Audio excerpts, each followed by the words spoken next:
generado por lo menos 20 años más de este sistema colectivista. Pero déjame, porque todavía falta más. A ver. Teníamos 50.000 millones de dólares de deuda de la CIRA, con lo cual, si no arreglábamos la cuestión comercial, la economía se paraba porque no podía importar insumos. Teníamos 10.000 millones de dólares o un poco más de deuda con los pagos de dividendos. Teníamos, además, reservas internacionales netas negativas por 12.000 millones de dólares. Entonces, ese era el cuadro de situación que nosotros teníamos. Entonces, dijimos, bueno, para cortar la inflación hay que cortar la emisión monetaria. Eso tenía dos fases iniciales. La primera era ir a déficit cero. Nosotros hacemos el postulado de que íbamos a ir a déficit cero durante el 2024. Nos dijeron que estábamos locos, era lo más suave que nos dijeron, que era imposible ajustar más que un punto del PBI por año, pero que eso ya era casi delirante. ¿Y qué vas a poner un plan Bonex también? Sí, ahora eso voy cuando voy a la parte monetaria. Y en ese contexto, que era imposible. Nosotros, de hecho, nos encontramos con el programa del Fondo Monetario Internacional caído, porque digamos, el gobierno anterior lo había violado sistemáticamente. Teníamos vencimientos de deuda en dólares por 25.000 millones de dólares, gran parte con organismos multilaterales, y había que poner en caja el programa. Eso, en términos generales, te tarda, digamos, 3 meses. ¿Sabes cuánto tiempo lo resolvimos nosotros? ¿Cuánto? Un fin de semana. Imagínate la fuerza que tenía el programa. El Fondo Monetario Internacional, la verdad que dijo, bueno, estas son las metas de ustedes, con que le cumpliéramos las metas que había dado el gobierno anterior, lo cual implicaba un sobreajuste, digamos, les alcanzaba. El fondo no creía que podíamos hacer lo que hicimos. Y lo increíble es que nosotros alcanzamos el equilibrio fiscal en enero. Y a partir de ahí, digamos, la cuenta del resultado financiero de Argentina quedó neutra. Esto tuvo varios impactos. Hay uno que es el más fácil y es que si vos no tenés déficit financiero, la deuda no crece. Si la deuda no crece, la relación deuda-producto cae. Por lo tanto, vos te convertís en solvente, o sea, sos un pagador. De tener los bonos en 20, 25 dólares con un riesgo país de 3.000, hoy están cerca de 70 con un riesgo país de 740. Gran logro.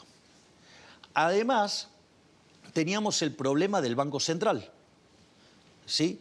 Que decían que íbamos a hacer un plan Bonex. Nosotros no hicimos un plan Bonex. Y a diferencia de... O no decían nada cómo iban a arreglar el problema de los pasivos remunerados, o antes las LELIQs, o antes las LEBACs.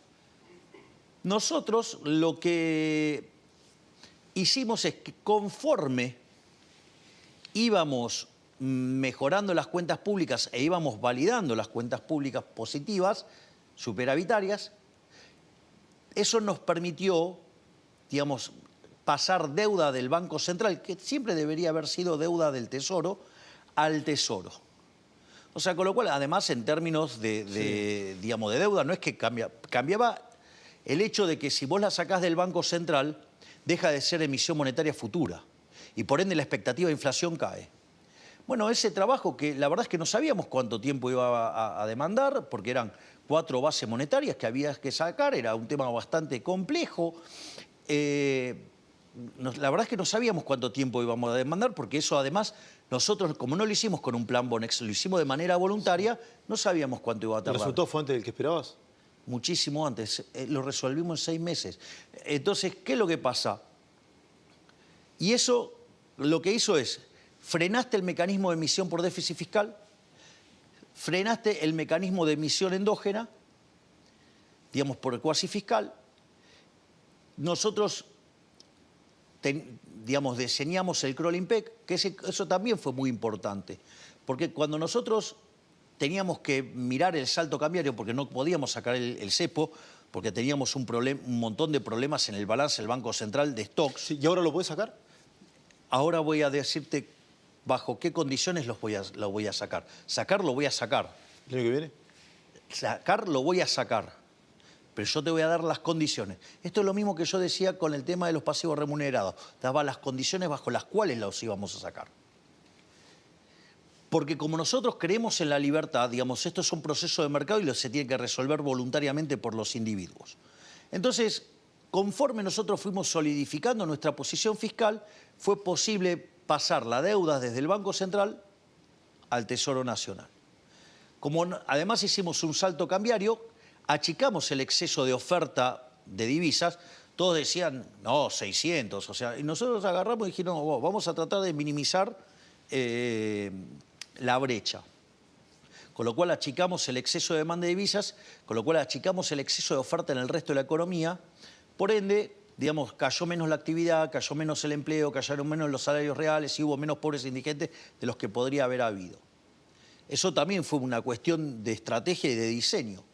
Entonces, en 6 meses limpiamos la hoja del Banco Central. Esto es un milagro. O sea que en 6 meses Argentina hizo un ajuste fiscal de 15 puntos del PBI. Eso no existe en la historia de la humanidad que haya alguien hecho eso. No solo por la magnitud, que no es replicable, sino en la cantidad de tiempo.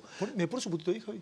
No, pero quiero terminar de contar de estas cosas porque me parecen que son de una importancia que esto la gente lo tiene que saber, porque digamos, o sea, iba a ocurrir un cataclismo y acá no ocurrió ese cataclismo. Entonces, digo, la gente tiene que tener conciencia de lo que recibimos, porque hoy el caso argentino se estudia en todo el mundo de lo que hicimos.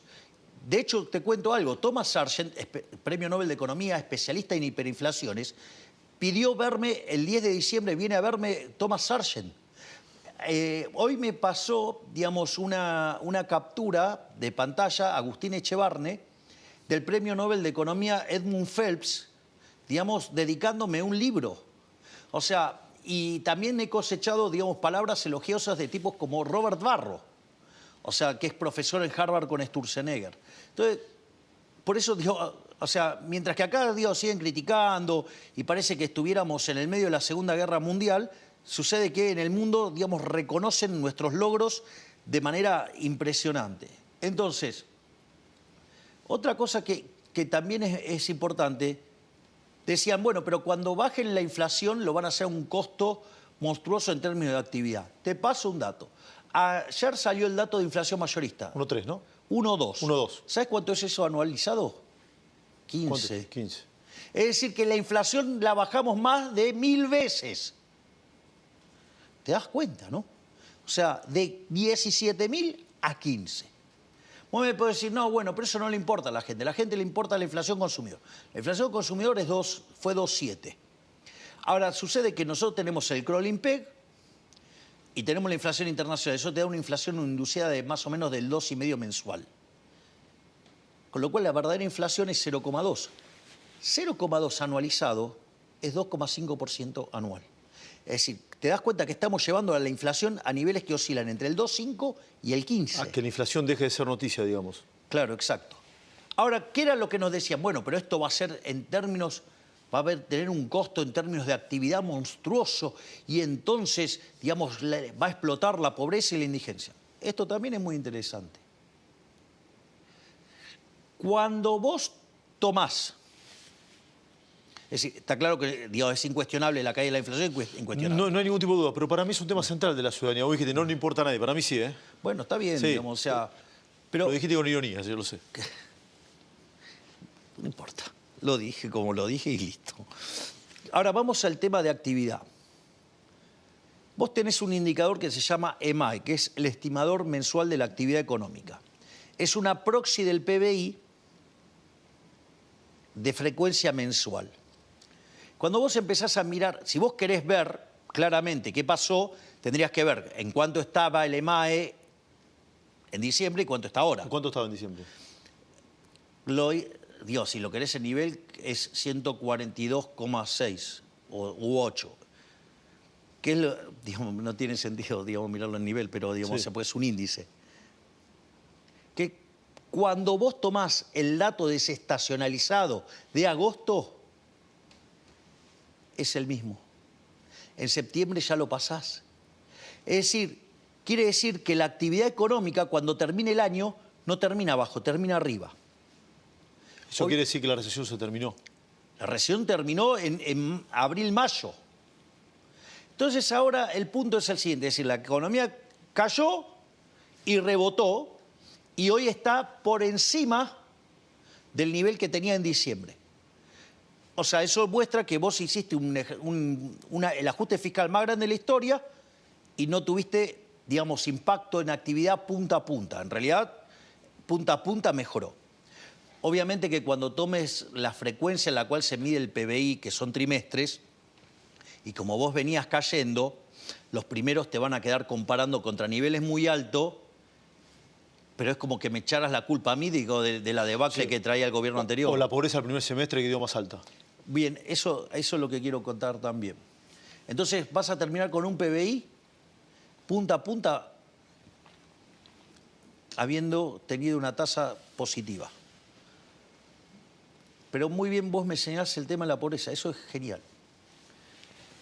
Vos, digamos, o sea, ¿cuál es la pobreza que dejó el kirchnerismo? ¿41 o el 57 que digamos, al que saltó en diciembre en las estimaciones que hace Martín González Rosada? Digo que es un excelente economista de la Universidad de Itela y que se dedica a este tipo de cosas. ¿Qué es lo que pasa? Vos tenías un dato promedio. Ese dato promedio tiene datos muy bajos de julio y datos muy altos de diciembre. Entonces te está mostrando un número falso en términos estadísticos, porque si la serie viene creciendo, el promedio subestima lo malo de la serie. ¿Hasta ahí vamos? Sí. Después hay otro problema que es el efecto del sinceramiento. ¿Te consta que había controles de precio en el gobierno anterior? Sí, claramente. Bien. Y te consta que las... cuidados. Claro, exacto. Y te consta que las góndolas estaban desabastecidas. Sí, no había oferta. Bien, exacto. Esto es muy importante. Porque esto explica por qué salta... Yo te hago una pregunta, y lo voy a poner así muy grosero. Esteban, te doy 10 millones de dólares, ¿cómo te sentís? Y mejor que ahora, probablemente. Bueno, ahora te digo, bueno, yo te doy esos 10 millones de dólares, pero vos vas a estar solo en una isla como Robinson Crusoe. Me prefiero estar donde estoy ahora, sin los 10 millones de dólares. ¿Te das cuenta? ¿Qué pasa? Argentina mide la pobreza por línea de ingreso. O sea, y en realidad vos computás una canasta, la básica alimentaria para la línea de indigencia y la básica total, que es una combinación lineal de la de indigencia, digamos, o la alimentaria, y eso, digamos, por algo que se llama coeficiente de Engel, y te da la canasta básica total, y eso es los ingresos que vos necesitas tener para... No caer en la pobreza. No caer en la pobreza. ¿Qué es lo que pasa? Y esto, cuando vos tenés controles de precios, los precios que controlan, ¿cuáles son? Los que entran... Los que están controlados. Los que entran en las canastas, claro. Entonces, además la tenés subdeclarada. Pero no porque, digamos, es un problema el INDEC. Es un problema, digo, que el que hace la política económica lo hace a propósito. Es un mentiroso. Si los controles de precios los funcionaron nunca en la historia. Es el INDEC de Moreno, digamos. No necesitas el INDEC de Moreno. Digamos, o sea, pero el ministro de Economía te lo hace sabiendo, digamos, cuáles son los productos que están en la canasta, y entonces te miente la canasta. Ahora, ¿cuál es el problema? Que como vos tenías inflación creciente, o sea, déficit fiscal, lo financiabas con una emisión monetaria, ¿sabes cuánto emitió el gobierno anterior para pagar déficit el año pasado? ¿Cuánto? 13 puntos del PBI, la base era 2,5. Listo, ya está, ¿me entendés? Que tenías un desastre. ¿Para vos eso es un delito, Javier? Hoy, para mí sí, pero no está, el Código Penal no lo dice, tipificado, claro, digamos, como delito. El Código Penal no lo dice. Claro, exacto. Para mí emitir dinero es un delito, pero digo, porque es una falsificación. Pero no importa, o sea, eso es una discusión, si vos querés, en otro plano. Pero volvamos al tema del cómputo de la pobreza. Entonces, ahora vos tenías esos pesos. Esos pesos decían que vos podías comprar esa canasta. Ahora la pregunta es si ibas al supermercado y estaban los bienes. Algunos no. La gran mayoría Los precios cuidados no estaban. Por eso, la gran mayoría no estaban. Quiere decir que vos tenías un indicador de pobreza que ya tenía el problema que traía el rezago y tenía el problema que además los productos no estaban en la góndola. ¿Y hoy eso está bajando, Javier, o no? Pará, porque esto es importante. Porque digo, parece que digamos, el tipo que se sinceró y empezó a hacer la cosa bien es un idiota. Porque entonces vos sinceraste las cosas y pasaste de 41 a 57. ¿Pero qué sos? ¿Idiota? ¿Te haces? ¿Cómo que ahora estás haciendo la cosa bien y la pobreza es mayor? Y porque ahora suponete lo siguiente. A esos precios no hay producto. No hay producto. Es como el ejemplo, viste, que usa de Pablo del bazar. Sí. Va una persona al bazar, digamos, pide, le dice, ¿cuánto está ese jarrón? Le dice, bueno, 1 millón de pesos. ¿Cómo 1 millón de pesos si enfrente está 200.000 pesos? Bueno, vaya, compre enfrente. No, no es más. No, Bueno, no acá es. cuando la llama tampoco, también va a valer 200.000. Entonces, ¿qué pasa? Frente a esa situación, los precios en rigor son infinitos, porque vos te vas a morir de hambre. Porque sí, muy lindo la estadística que computás, pero vos no comés estadística, vos comés producto de verdad. Y vos necesitas que los productos aparezcan. ¿Cómo aparecen? Y normalizando los precios. Cuando normalizás los precios, estadísticamente te lo registra. Y eso hace que te sincere el nivel de pobreza que había. Entonces te salta a 57%. ¿Sabes cuánto es hoy el nivel de pobreza acorde a las estimaciones de Martín González Rosada? ¿Cuánto? 46. Vos te das cuenta, la bajamos 11 puntos. Bajás de la pobreza 11 puntos. Bajamos la pobreza en 9 meses en 11 puntos. Sí, a ver, Javier... 9, 10 meses, sí. 11 puntos. Digo, vos te das cuenta, Sí. ¿no? Digamos, de lo que hicimos. O sea, estamos destruyendo la inflación. No sufrimos en actividad, no sufrimos en empleo. Los salarios reales están por encima de lo que teníamos cuando asumimos. ¿Vos sabés cuánto era el salario básico promedio, digamos, formal, ¿Cuánto? antes de que asumimos? $300. ¿Sabés cuánto es hoy? ¿Cuánto? 1.100. ¿Cómo? ¡Hey! Venía a hablarme de recuperación. Bueno, hoy el dólar está abajo del que asumimos, porque cuando asumimos estaba en 1.300, hoy está a menos de 1.100. A ver, porque quiero seguir con esto en la economía, que es súper interesante. Te subestimaron como candidato. Esto es un dato, ni siquiera es mi opinión. Te subestimaron. La política tradicional te subestimó. Muchos de mis colegas, buena gente, te subestimaron también. Y muchos lo han dicho, lo subestimamos como candidato. ¿Te subestimaron como presidente también o no? No lo sé, yo trabajo y listo, a mí no me importa. Digo, si yo me hubiera comido las operaciones, las falsas encuestas, o me hubiera rendido ante los golpes que me pegaban los periodistas, porque los periodistas golpearon bien fuerte, hay algunos que jugaron activamente. Hay gente que se metió con mi mamá, con mi papá, con mi hermana, con mis hijos de 4 patas, es decir, con mi intimidad, se metieron con todo, no les importó nada. Digo, es más, hasta no hace mucho, digamos, o sea, digamos, y tengo de testigo un economista, un consultor Lo muy de los importante, drones. Los drones para espiarme adentro de mi casa. ¿Vos te parece normal todo eso? ¿Nos mandó medio de comunicación eso, Javier? Sí. Ahora la pregunta es, esto es muy interesante, porque el otro día estaba mirando digamos, vi el recorte de un programa, y entonces un periodista dice que ellos no, digamos, o sea, ellos no habían hecho esto. ¿Y qué hicieron las redes, que tienen el archivo instantáneo? Le pusieron justamente cómo estaban mintiendo, que sí, efectivamente hicieron eso. Es más, porque aparte no necesariamente lo tenés que hacer de modo directo.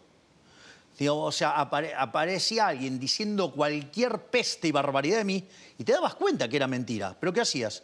Lo invitabas y lo primero que decías, ¿vos qué opinas de Milei? Un clásico, dale. Entonces no me vengas a decir que no jugabas. Sí, jugabas activamente y te la pasabas invitando tipos que eran capaces de decir cualquier mentira sobre mi persona con tal de ensuciarme. Sí, o sea, vos fuiste presidente pese a los medios, no por los medios. ¿Viste? Muchas veces... Es pese a los medios. O sea, si hubiera sido por los medios, o sea, me debería haber hasta bajado del balotaje. Ni siquiera debería haber participado. De hecho, lo que decían es que con dificultad que no iba a poder armar estructura, nada, pero que pasaba las PASO y después nos caíamos en la general a niveles, digamos, del 2%, iba a ser un fracaso rotundo. ¿Y ahora hay un cambio de era?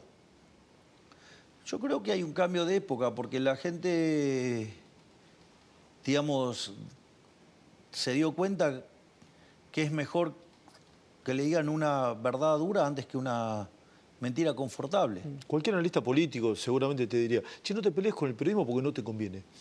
Esa es una mirada tradicional y capaz que tenga razón, yo no lo sé. Yo te hago una pregunta, ¿Vos mirás eso? ¿Analizás eso? No, digo, estos tipos piensan todo mal. Digo, los voy a explicar. Te hago una pregunta.